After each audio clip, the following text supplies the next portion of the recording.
Much for more on this now, we're joined by Monsignor Kevin Irwin from the Archdiocese of New York. Monsignor, thank you for being with us. Very welcome. Thank you. We've been showing these images of Pope Francis laying in his casket in a simplified wooden coffin. Any significance to why he chose this? One of his agendas was to simplify the pomp and circumstance of the papacy. And this is one example at the very end where he'd be buried like most other people in a wooden coffin. He was the Pope of the people, always putting the marginalized first. Is that the legacy of this Pope that will last in your mind? Well, I think there are a couple.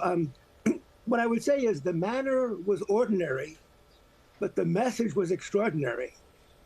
So he turned the usual things around. The rich became somewhat marginalized. The poor became his focus.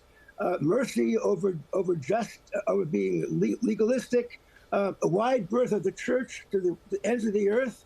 The peripheries have now become the center of the church, with the number of cardinals coming into Rome. So it's quite an extraordinary broad spectrum of what the church is as the Church Catholic. When they choose the next pope, do you think it'll be someone, I know a number of the cardinals that will obviously be in the conclave were appointed by this pope. Do you think, though, they will choose a pope who will have similar teachings, or might they move in a different direction?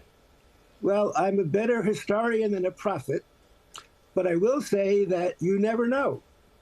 I did not hear Bergoglio's name until the night the conclave began, and 2 days later he becomes the pope. So all of this horse trading and nominating Tobin or Dolan is kind of inside baseball because you don't know.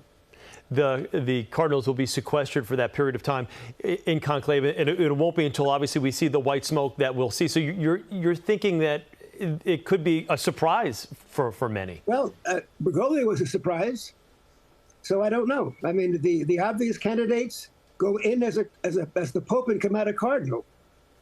Now that we've learned some of the funeral plans that are in place, what are some of the other, I guess, besides the coffin, what are some of the other ways with which this Pope's funeral will be different from ones we've seen in the past?